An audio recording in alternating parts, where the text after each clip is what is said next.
Assalomu alaykum. Kunning muhim voqealari bilan efirda xabarlar, studiyada Hurmatoy Nurmatova. Avval bugungi dasturimizdan qisqacha. O'sh-Navqat yo'lidagi avtohalokatda 11 kishi jabrlandi, birining ahvoli og'ir. Bishkek-O'sh qatnovi bo'yicha samolyot chiptalarining narxi arzonlaydi, biroq ob-havo o'zgargan vaqtdagina. Ijtimoiy fondning sug'urta to'lovlari qimmatladi. Fuqaroviy jamiyat parlamentni sudga berdi. Batkandagi Aydarken Simop kombinati qaytadan ish boshlaydi.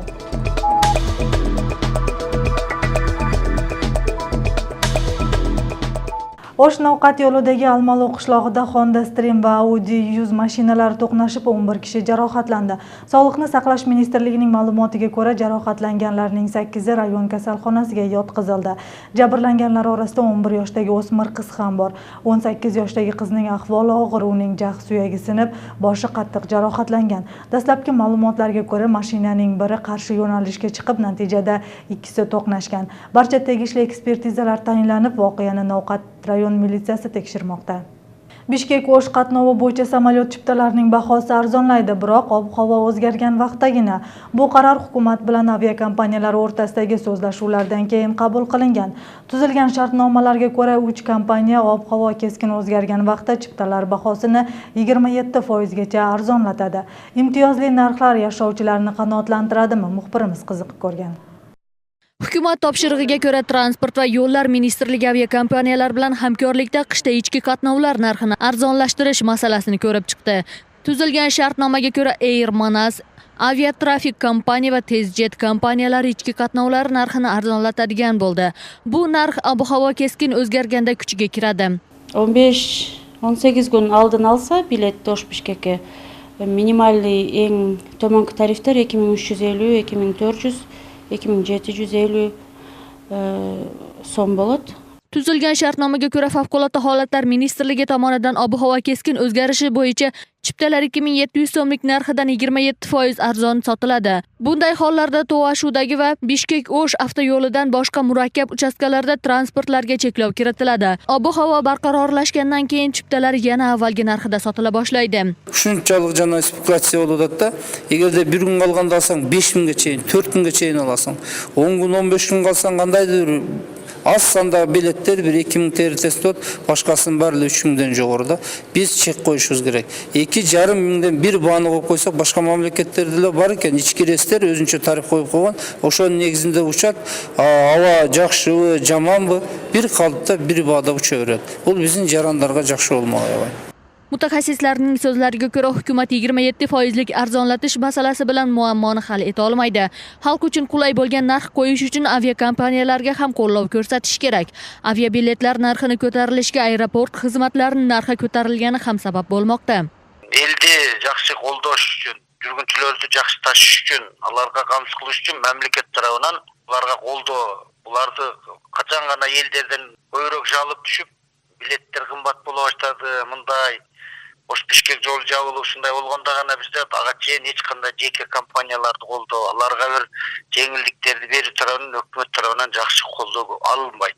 Ошончо авиакомпаниялар өзүн акташ үчүн дагы иш жүрүш керек.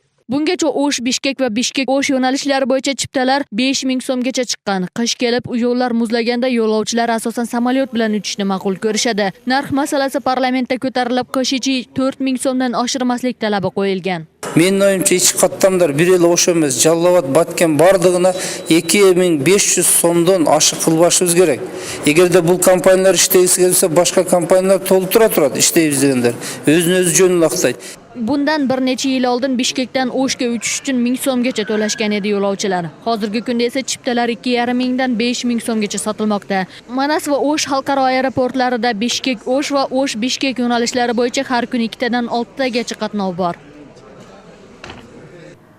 Aviabiletlarni favqulodda holatlar vaqtida arzonlashtirish, aholiga sharoit yaratish va avtohalokatlarni oldini olishga yo'naltirilgan.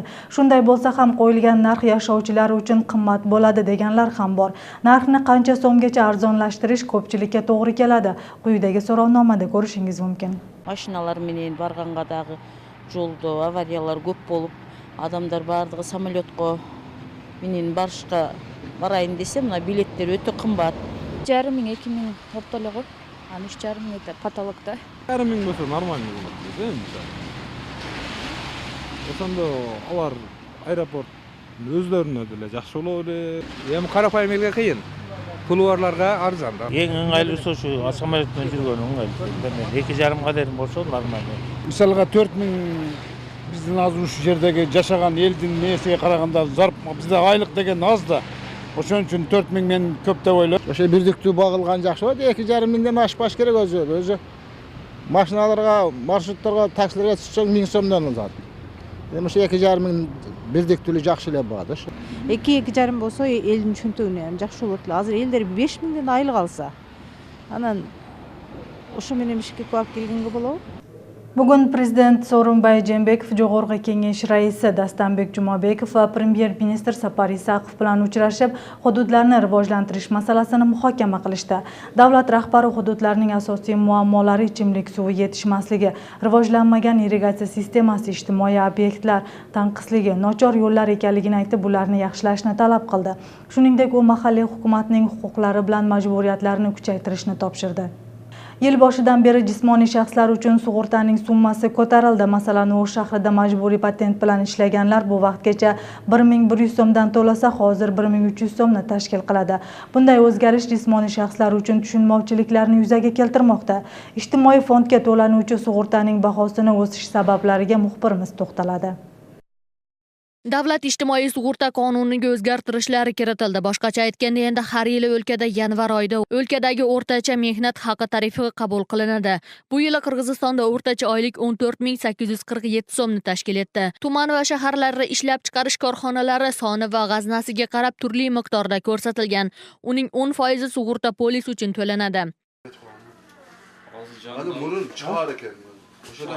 Bu yili deyarli barcha oblast va tumanlarda o'rtacha mehnat haqi ko'tarilgan. Shu sababli sug'urta to'lovlari ham oshgan. O'shning Qorasuv tumanida o'rtacha maosh 9536 so'mni deb qabul qilingan. Shu sababli ixtiyoriy patent bilan ishlaganlar 953 so'm, yollanma ishchilar esa 1039 so'mdan, chet el fuqarolari esa sug'urta polis uchun 286 so'mdan to'lay boshlashdi. Şolay 10% төлөгөнү bunun 8% şu pensionni fondga ketет, а 2% bu накопительный деп коебуз. Накопительный счетуна түшөт. Бул 2% топтолуп ошо жаш курагы пенсия жеткенде ошо жаран пенсияга чыгып атканда алынат. Анан эгер бир кырсыкка байланыштуу же ошондой туруп үйдөн багуусун ажырап калган болуп турган болсо, ошо төлөнгөн 2% топтолгон өлчөмдөрү бул мурас катары өтөт. O'sh shahrida o'rtacha maosh bu yili 13,800 so'mni tashkil etdi. O'tgan yilga solishtirganda taxminan 1000 so'mga ko'p. O'shanda shahar yashovchilari 8000 ga yaqin ishchilari ham o'tgan yilgiga qaraganda ko'proq mablag' to'lay boshlashadi. Biz kelgenlerge түшүндүрүү иштерин да жүргүзүп атабыз. Көпчүлүгү баягы дайым төлөп жүргөндөр муну билишет. Жылдын жарымында сурап жүрүшкөн өзгөргөн деп биз ошо айтканбыз. Кийин кошумча маалымат беребиз деп. Билгендер үндөй эле төлөп атат. Эми баягы жаңадан төлөгөндөр ошондой суроолор болуп атат. Түшүндүрүү иштерин түшүндүрүп атабыз, баары эле турук кабыл алып атышат азыр. Bunday qilib ijtimoiy to'lovlarga bo'lgan narx shahar va tumanlarda turli miqdorda va har yili o'zgarishi tadbirkorlar orasida tushunmovchilikni yaratgan. Ko'pchiligi bexabar qolib ijtimoiy jamg'armaga oldingiday miqdorda pul olib kelishganda xabar topishmoqda. Ko'p yildan beri patentni ishlaymiz. Anan bultir частный patentdem, частный ishxona. Anan bultir 832 so'm ekan. O'tgan hozir kelsak, go'ydi 954 so'm bo'lib qoldi dedi. Hozir kelib 954 so'm to'lab patentga yozdirib o'tamiz. Ta'kidlab o'tsak, hududlardagi mehnat haqining o'rtacha miqdori statistika qo'mitasi tomonidan qabul qilinadi. Davlat ijtimoiy sug'urta bo'yicha qonunga o'zgartirishlar kiritilguncha har yili o'rtacha maosh iyun-iyul oylarida aniqlanar edi. Hilola Ashurova, Nurjamal Barg'ibayeva, Argen Qalbek o'g'li, Intimaq. Batkendagi Aydarken Simop kombinati qaytadan ishlay boshlaydi. Avvalgiday simopgina emas, surma bilan ham florid ham chiqaradi. Buning uchun kombinat to'liq rekonstruksiyadan o'tib, investitsiya jalb qilingan. Hozir 200 xodim ish boshlagan bo'lsa, kon qazish jonlangandan so'ng yana shuncha ish o'rni tashkil qilinadi. Batafsil navbatdagi lavhada tanishasiz. 2 yildan buyon faoliyati to'xtatilgan Haydarkon Simop kombinatida ta'mirlash ishlari yakunlanib qoldi.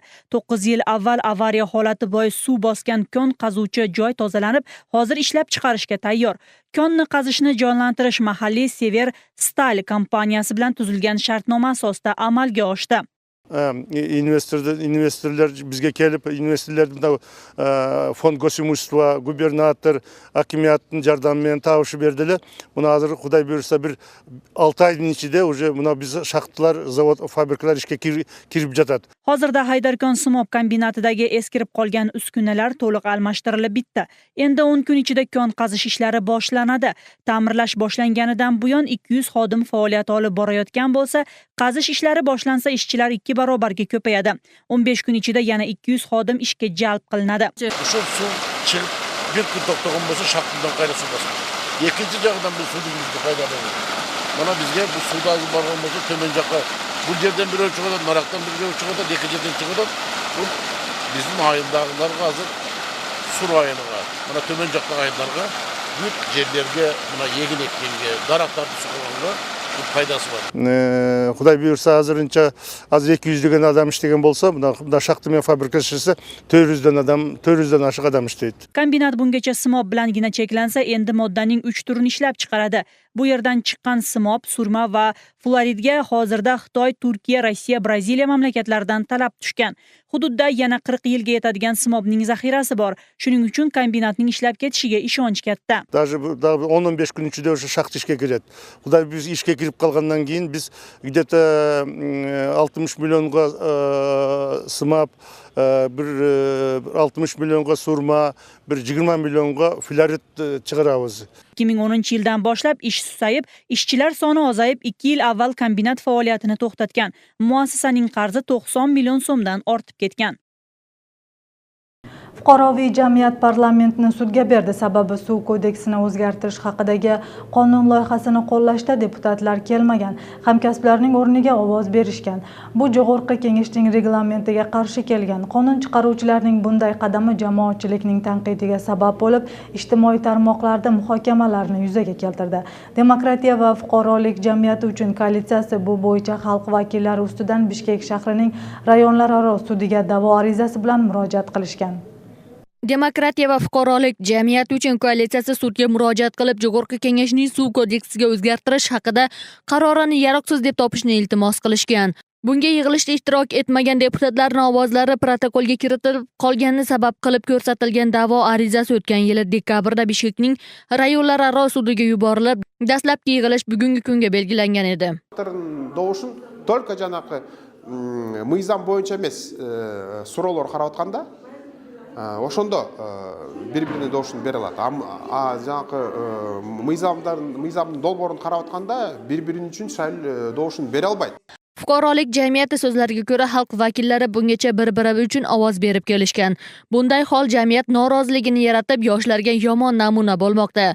Shu sababli parlamentda ahamiyatli qarorlarni qabul qilish vaqtida javobgarlikni kuchaytirish darkor deyishmoqda. 30 kishi o'tirib turib, kerakli masalalarning barini bir-birine баягы кат калтырды деп эле кайсы болбосо эменин баарын өткөзүп жатышпа. Ошон үчүн биз ушунда биз парламентарист үчүн күйөбүз. Парламент туура нукка түшүп, туура иштешине ушундай соттук процесс керек. Suv kodeksiga o'zgartirish kiritish muhim masala. Sababi Davidov va Lisiy muzliklarini qazishga ruxsat berilmasa, minglagan odamlar ishsiz qolib, g'aznaga tushgan mablag' ozayadi. Bunday fikrni deputat Ulan Primov ta'kidlab, faollar fikriga qo'shilmaydi. Жарандык активисттер эми айтып атат, өздөрүнүн пикирин айтып атат. Бул аларды эч ким, алардын укуктарын ал багытта эч ким төбөлөгөн жок, алар укугу бар. Бирок ошол эле учурда мен айтар элем, эгерде ошол биздин укук коргоочулар, эгерде өкмөт башында болгон болсо, алар дагы так ушундай гана чечим кабыл алмак. Biroq ba'zi deputatlar faollar ishini to'g'ri deb hisoblashadi. Sababi har bir xalq vakili jarayonga majburiy qatnashishlari kerak. Faqat ishonch xati orqali hamkasblarning o'rniga ovoz berishga huquqlidir. Buni rais o'z nazoratiga olib kelmagan xalq vakillarining kompyuterlarini o'chirishlari kerak. Депутаттар добуш берип калган, бирок өздөрү ошол күнү физически жок болгон депутаттар добуш бериптир деп аныкталса, мен ойлойм, сот кайсы бир чечимди чыгарат го деп ойлойм да, бирок азыр алдын ала кандай чечим чыгарат мен айта албайм. Бирок жарандык активисттердин дагы мен ойлойм толугу мындай укугу дагы негиздери дагы бар ошо сотко кайрылуу боюнча. Жогорку кеңеш үстүдөн yozilgan da'vo arizasi bo'yicha keyingi sud yig'ilishi 20-yanvarga belgilandi. Biroq kamchiliklarni tegishli moddalar orqali ko'rsatilayotgan fuqarolik jamiyatining arizasini sud qanoatlantiradimi yoki yo'qmi hozircha noma'lum. Eslatib o'tsak, o'tgan yil noyabrda Jogorku kengash suv kodeksiga o'zgartirishlar kiritish haqidagi qonunni qabul qilgan. Hujjatni sobiq prezident Almazbek Atambayev 23-noyabrda imzolagan. Dasturimizni xalqaro xabarlar bilan davom ettiramiz. Yamanda urush harakatlari sababli 3 yil oralig'ida 10 mingdan ortiq kishi halok bo'lgan. Ularning 5 mingi yosh bolalar. BMTning UNICEF fondi ma'lumoti bo'yicha bugungi kunda 11 million bola tibbiy yordamga muhtoj. Yamanda 3 yildan ortiq davom etgan urush harakatlari vaqtida 5 mingdan ortiq yosh bola halok bo'lgan. Bu haqda BMTning UNICEF bolalar jamg'armasi aytib chiqdi. Ma'lumotga ko'ra, mazkur sonlar tasdiqlanganigina yana qancha minglab bolalar mablag' yoki tibbiy yordamning yetishmasligi tufayli nobud bo'lmoqda. Mamlakat hududida husit namoyishchilari bilan hukumat kuchlari to'qnashib kelmoqda. Hukumatga Saudiya Arabistoni boshida turgan koalitsiya yordam ko'rsatmoqda. Bugungi kunda Yamanda gumanitar inqiroz o'smoqda. 8 milliondan ortiq kishi sirtdan insonparvarlik yordamiga muhtoj. Ocharchilikdan jabrlanganlarning 400 mingga yaqini kichkina bolalar. UNICEF ma'lumoti bo'yicha hozirda Yamanda umumiy 11 million bola tibbiy yordamga muhtoj. Ta'kidlab o'tsak, mamlakatda urush boshlanganidan buyon 10 mingdan ortiq kishi qurbon bo'lgan. Shu bilan birga turli yuqumli kasalliklar yoyildi. Suriyaning Rakka shahri Islom davlati jangarilar guruhining markazi qatori hisoblangan. Hozirda shahar to'lig'i bilan hukumat kuchlarining nazoratiga o'tdi. Biroq jangarilar minglagan odamlarni asir olgan edi. Ular jangarilar harbiylar tomonidan yo'q qilingandan so'ng asirdagilar bedarak yo'qolgan. Bugungi kunda ularning yaqinlarini qidirishmoqda.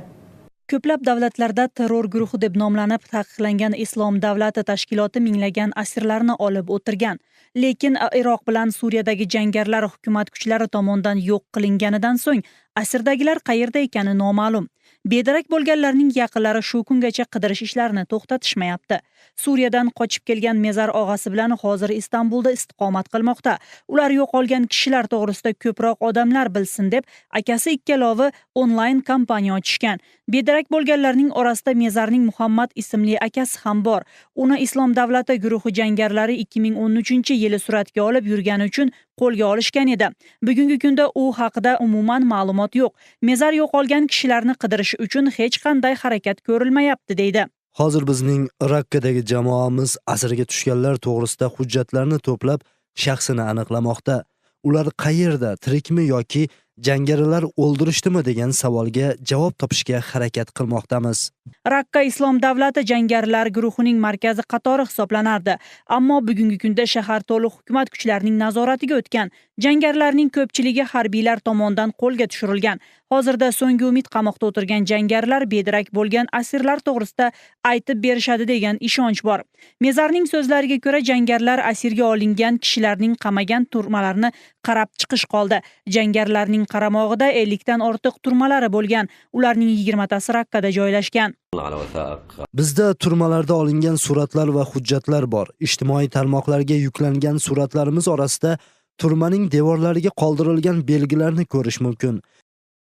Bugungi kunda asirlikda bedarak bo'layotgan kishilarning yaqinlari ular tirikligiga ishonib, tez orada topiladi degan umidda bo'lishmoqda.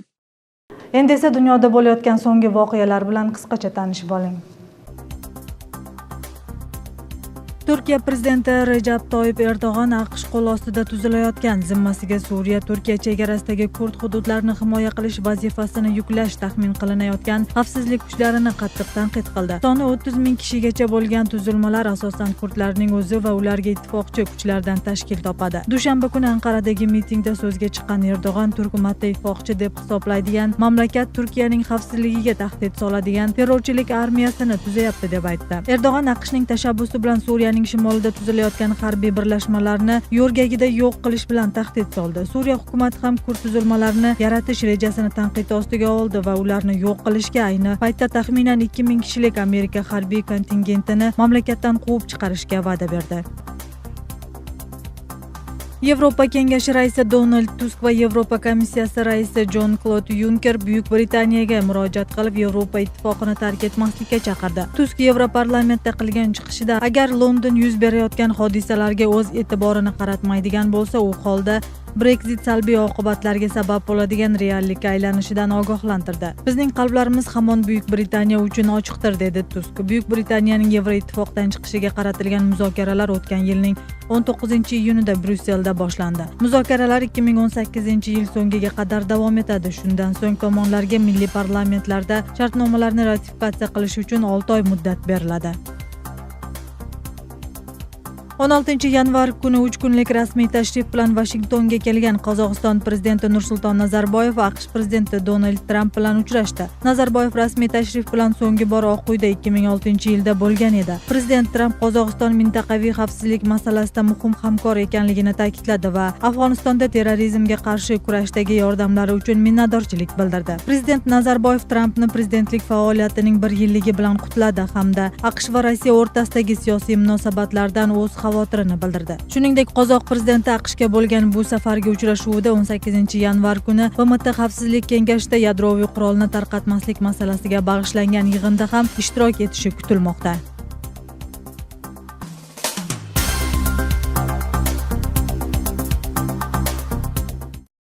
Bugun muxbirlarimiz tomonidan tayyorlangan xabar va lavhalar mana shulardan iborat. Oldinda sizlarni ertangi kunga olingan ob-havo ma'lumoti kutmoqda. Tuningiz osuda o'tsin, xayr omon bo'ling.